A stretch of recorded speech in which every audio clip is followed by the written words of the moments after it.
प्रिय विद्यार्थियों नमस्कार। मैं आपका दोस्त टी आर शर्मा आज फिर महत्वपूर्ण जानकारी के साथ आपके समक्ष उपस्थित हूँ। प्रिय विद्यार्थियों, हमारी प्रथम सत्र की परीक्षाएं सिर पर हैं। आइए जानते हम प्रथम सत्र परीक्षा का प्रारूप किस तरह का रहेगा, पाठ्यक्रम क्या होगा, प्रश्न पत्र कैसा रहेगा। इन सभी विषयों की जानकारी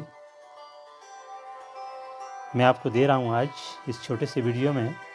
उम्मीद करता हूँ कि आपको ये उपयोगी रहेगा। आपको किस तरह से अपनी पढ़ाई करनी है, कौन कौन से प्रश्नों को, कौन कौन से प्रकरणों को याद करना है, बिल्कुल उसी के अनुसार आपने जिन बिंदुओं को मैं उठा रहा हूँ आपने पढ़ाई करनी है। आपने अपना पुनरावलोकन पूरा भी कर लिया होगा। प्रथम सत्र परीक्षा के लिए तैयारी भी आपकी लगभग पूर्ण हो चुकी होगी। अब हम प्रयास करते हैं कि हमारा प्रश्न पत्र किस तरह का रहेगा और अंकों का विभाजन कैसा रहेगा, इसी पर हम बातचीत कर लेते हैं। तो सबसे पहले हम प्रश्न पत्र का प्रारूप देख लेते हैं कि किस तरह का हमारा प्रश्न पत्र रहने वाला है।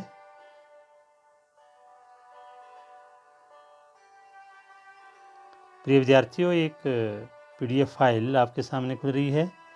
तो यहाँ पर आप देख पा रहे होंगे कि हमारा जो प्रथम सत्र परीक्षा होने वाली है तो उसका प्रारूप किस तरह का रहेगा और कौन कौन से प्रकरण जो हमने इसके लिए पढ़ने हैं। तो सबसे पहले हम जान लेते हैं कि समय वैसा ही 3 घंटे का रहेगा आपका, और इसमें अधिकतम अंक 50 रहेंगे, परंतु इसकी जो वेटेज होगी मार्क्स की वो आपके 40 अंक रहेंगे। 10 अंक का आपका आंतरिक मूल्यांकन होगा, INA रहेगा। तो इसको आप ध्यान से समझ लेना है। तो कहने का तात्पर्य है कि आपको पूरे 50 अंकों का पेपर हल करना है और इसको कन्वर्ट कर दिया जाएगा, टैबुलेट कर दिया जाएगा 40 अंक के अनुसार, और फिर 10 अंक आपको मिलेंगे आंतरिक मूल्यांकन के। इस तरह से कुल मिलाकर के आपको 50 अंक मिलने वाले हैं। तो कौन कौन से प्रकरण हम इसमें पढ़ रहे हैं तो आप ये सामने देख ही रहे होंगे। जैसे अंतराभाग 2 वाली जो पुस्तक है उसका पद्यखंड से हम जयशंकर प्रसाद पढ़ेंगे। उनकी जो कविता है देवसेना का गीत, कॉर्नेलिया का गीत, इनकी काव्य व्याख्या आपने पढ़नी है। जो बोल्ड करके आपको दिख रहा होगा, तो ये जो 2 प्रकरण हैं ये पाठ्यक्रम से हट गए हैं इस बार। तो आपने इसके बाद सीधा जो पाठ 7 है प्राचीन कवि तुलसीदास, तो उनका परिचय पढ़ना है। उनके जो 2 पद है राम भरत प्रेम और साथ में पद व्याख्या, इनको आपने पढ़ना है अच्छी तरह से। और तीसरे जो कवि हम पढ़ेंगे वो प्राचीन कवि रहेंगे मलिक मोहम्मद जायसी। उनका परिचय और उनका जो 12 मासा कविता है उसका आपने अध्ययन करना है। तो ये 3, एक आधुनिक कवि और 2 प्राचीन कवि हमारे इस प्रथम सत्र पाठ्यक्रम में रहने वाले हैं। और हम गद्य भाग की बात कर लें तो इसमें पहला जो पाठ है प्रेमघन की छाया स्मृति, जो आचार्य रामचंद्र शुक्ल द्वारा रचित है। ये संस्मरण आपको पढ़ना है। इनका साहित्यिक परिचय भी आपको पढ़ना पड़ेगा और अभ्यास प्रश्न भी रहेंगे साथ में। और साथ में हम पढ़ेंगे इस गद्यखंड से पाठ 2 सुमिरनी के मन के, जिसको लिखा है चंद्रधर शर्मा गुलेरी ने। उनका साहित्यिक परिचय आपने पढ़ना है और साथ में पाठ की व्याख्या को भी आपने ध्यान से पढ़ लेना है और इसके अभ्यास प्रश्न भी साथ में। और अंतराभाग 2 से ही गद्यखंड से तीसरे पाठ की हम बात करते हैं। जो तीसरा पाठ है कच्चा चिट्ठा, ब्रजमोहन व्यास द्वारा रचित है। इनका परिचय और पाठ व्याख्या आपने अच्छी तरह से पढ़ लेनी है। तो ये 3 हमारे कवि हो गए और 3 हमारे गद्यखंड से लेखक हो गए। तो इन 6 पाठों का आपने अध्ययन करना है इस प्रथम सत्र परीक्षा के लिए। आगे हम चलते हैं अंतराल भाग 2 जो हमारी पाठ्य पुस्तक है, उसमें सूरदास की झोंपड़ी, इस कहानी को आपने पढ़ना है। और साथ में इसका जो दूसरा पाठ है इसी पुस्तक का आरोहण, कहानी व्याख्या, इसको भी आपने अच्छी तरह से पढ़ लेना है। अब हम चलते हैं अभिव्यक्ति और माध्यम वाली जो हमारी पुस्तक है, उसमें कौन कौन से प्रकरण आप पढ़ेंगे इस प्रथम सत्र परीक्षा के लिए। पहला जो अध्याय आपने उसका अध्ययन करना है विभिन्न माध्यमों के लिए लेखन, और दूसरा जो उसकी पाठ संख्या 4 है कैसे बनती है कविता। इन 2 ही प्रकरणों का आपने अध्ययन करना है प्रथम सत्र परीक्षा के लिए। तो इसके बाद जो हमारे पत्र और प्रार्थना पत्र आ जाते हैं, निबंध आ जाता है, अपठित और पठित गद्यांश, अपठित गद्यांश बोध और अपठित पद्यांश बोध। तो ये आप पूरा एक प्रारूप इसका देख रहे होंगे हमारा पाठ्यक्रम क्या क्या रहने वाला है। तो इसका लिंक मैं डिस्क्रिप्शन बॉक्स पे भी आपको दे दूँगा। तो अब प्रश्न किस तरह से आएंगे वो हम जान लेते हैं, इसका हम आगे भी मैं आपको बताने वाला हूँ। तो यहाँ थोड़ा-सा सरसरी नज़र आप डाल दीजिए कि अपठित बोध से जो आपको प्रश्न आने वाले हैं वो 5 अंक के रहेंगे, ये मैं आगे बताने वाला हूँ। यहाँ पर आप एक नज़र ध्यान दे दीजिए और ये कुल अंक आपके 50 रहेंगे पूरे प्रश्न पत्र के।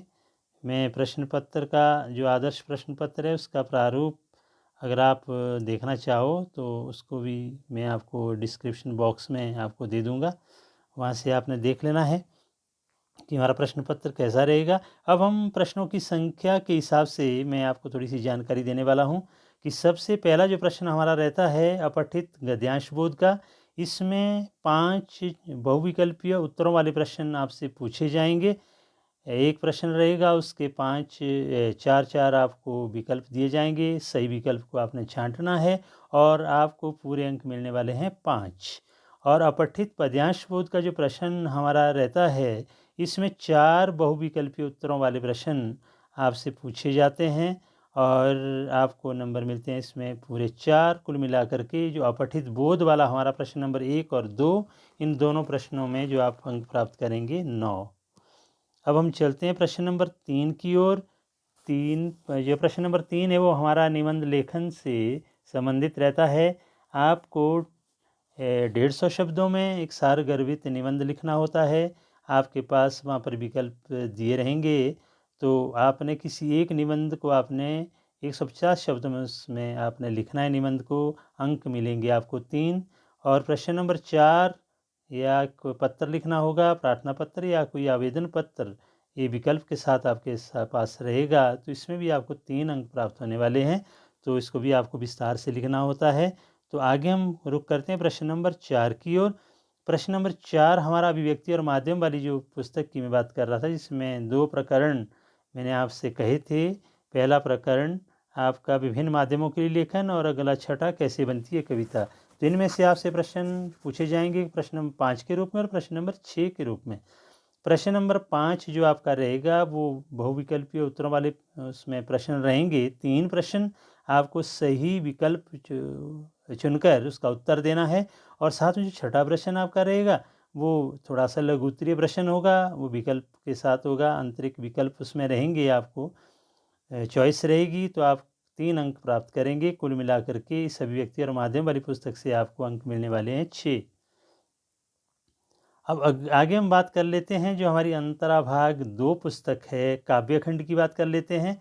तो प्रश्न नंबर 7 के रूप में जो हमारे प्रश्न पत्र में प्रश्न आने वाला है, वो किसी एक पद्यांश की आपको सप्रसंग व्याख्या करनी होती है और उसके अंक आपको मिलेंगे 3। और प्रश्न नंबर 8 के रूप में आपको किन्हीं 2 अभ्यास प्रश्नों के उत्तर देने होते हैं। यहाँ पर भी आपके पास चॉइस तो रहेगी, विकल्प आपके पास होंगे चयन करने के लिए। तो आपने किन्हीं 2 प्रश्नों के आपने उत्तर देने हैं, 2-2 अंक के रहेंगे, 4 अंक आपको मिलने वाले हैं। प्रश्न नंबर 9 को आपने ध्यान से देख लेना है। दरअसल जो हमारा कवि परिचय आता था, इसको 2 भागों में विभक्त कर दिया गया प्रश्न नंबर 9 और 10 के रूप में। प्रश्न नंबर 9 जो आपको आने वाला है वो कवि के जीवन परिचय पर बहुविकल्पीय उत्तरों वाले प्रश्न रहेंगे। तो 1-1 नंबर का होगा, तो 2 नंबर आपको यहाँ से मिलेंगे। और प्रश्न नंबर 10 के रूप में किसी भी कवि का साहित्यिक परिचय पर आधारित एक लघु उत्तरीय प्रश्न होगा। यहाँ पर भी आपके पास विकल्प रहेंगे। उन विकल्पों में से आपने एक का चुनाव करके या उस प्रश्न को किसी कवि की साहित्यिक विशेषता आपने लिखनी होती है और 2 अंक आपको इसमें मिलने वाले हैं। प्रश्न नंबर 11 वो काव्य सौंदर्य पर आधारित प्रश्न होगा। ये भी बहुविकल्पीय उत्तरों वाला प्रश्न रहेंगे। 3 प्रश्न आपसे पूछे जाएंगे और 3 अंक आपको मिलेंगे। कुल मिलाकर के जो काव्यखंड है, इसमें से प्रश्न नंबर 7, 8, 9, 10 और 11, इनके सब अंक जो आप प्राप्त करने वाले हैं वो है 14। इसमें आप ध्यान देना, विद्यापति अभी नहीं है फिलहाल, इस यहाँ पर लिखा गया है। तो आगे हम चलते हैं, जो हमारा अगला है अंतराभाग 2 वाली पुस्तक, उसका गद्यखंड की ओर रुख करते हैं। तो इसमें हमने 3 पाठों की बात की थी। रामचंद्र शुक्ल का प्रेमघन की छाया स्मृति, सुमरिनी के मन के, गुलेरी द्वारा रचित, कच्चा चिट्ठा ब्रजमोहन व्यास का। इसमें जो आपको प्रश्न आने वाले हैं प्रश्न पत्र में, प्रश्न नंबर 12 के रूप में आएगा। पहला प्रश्न 12 के रूप में जो आने वाला है वो किसी एक गद्यांश की आपको व्याख्या करनी होती है। विकल्प आपके पास होंगे और एक गद्यांश की आपको सप्रसंग व्याख्या करनी है और अंक आपको मिलेंगे 3। और प्रश्न नंबर 13 के रूप में जो आपको आएगा तो वो है आपके 2 अभ्यास प्रश्नों के आपने उत्तर देने हैं। इसमें भी आपके पास विकल्प रहेंगे, तो 2 के उत्तर आपने देने हैं, 2-2 अंक के रहेंगे, 4 अंक आपको मिलेंगे। प्रश्न नंबर 14 जो आपका है वो गद्याकार का जीवन परिचय पर आधारित प्रश्न होगा। ये 3 अंक का होगा। 3 आपके बहुविकल्पीय उत्तरों वाले प्रश्न होंगे। आपने सही विकल्प को चुन करके उत्तर देना है, तो 3 अंक आपको यहाँ से मिलेंगे। और प्रश्न नंबर 15 के रूप में जो आपको प्रश्न आएगा वो आएगा गद्याकार की साहित्यिक विशेषता पर आधारित। ये लघु उत्तरात्मक प्रश्न होगा और 2 अंक आपको इसमें मिलने वाले हैं। तो गद्यखंड में कुल मिलाकर के आपको मिलेंगे 12 अंक। तो आगे चलते हम, जो मैं अंतराल भाग 2 पुस्तक की बात कर रहा था, इसमें 2 ही प्रकरण आप पढ़ेंगे, सूरदास की झोंपड़ी और आरोहण। इसमें आपके पास विकल्प के साथ, चॉइस के साथ आपके पास प्रश्न होंगे। आपने एक प्रश्न का ही उत्तर देना है, वो 3 अंक का होगा। तो इस तरह से कुल मिलाकर के आपके पास जो प्रश्न पत्र में प्रश्न होंगे 16 प्रश्न होंगे और कुल जो अंक रहेंगे आपके वो रहेंगे 50 अंक। ये थोड़ा सा है किस किस तरह से आपको प्रश्न आने वाले हैं। तो प्रश्नों का वर्गीकरण इस तरह से हो जाएगा। तो ये कुछ एक आपको मैं बता रहा था कि किस तरह से आपको पाठ्यक्रम का प्रारूप क्या रहेगा, जो हमारा प्रश्न पत्र है और वो किस तरह का रहेगा और कौन कौन से प्रश्न किस तरह से आपको आने वाले हैं। तो सिलसिलेवार इसका विवरण आपके सामने रखा। तो उम्मीद करता हूँ कि आप बिल्कुल अपना पढ़ाई, अपना पुनरावलोकन, अपनी तैयारी प्रथम सत्र परीक्षा के लिए करें और विशेष ध्यान रखें कि प्रथम सत्र परीक्षा के अंक आपके अंतिम परीक्षा में जुड़ने वाले हैं और जो अभी हम प्रकरण पढ़ चुके हैं वो आगे वाले सत्र में नहीं आएंगे। इसलिए आप बिल्कुल विशेष जोर देकर, क्योंकि पाठ्यक्रम हमारा बहुत अधिक नहीं है, इसलिए अच्छी तरह से आप अध्ययन करें, अच्छे अंक प्राप्त करें।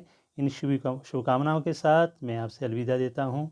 आपका बहुत बहुत धन्यवाद। फिर किसी अन्य जानकारी के साथ आपके समक्ष फिर उपस्थित रहूँगा।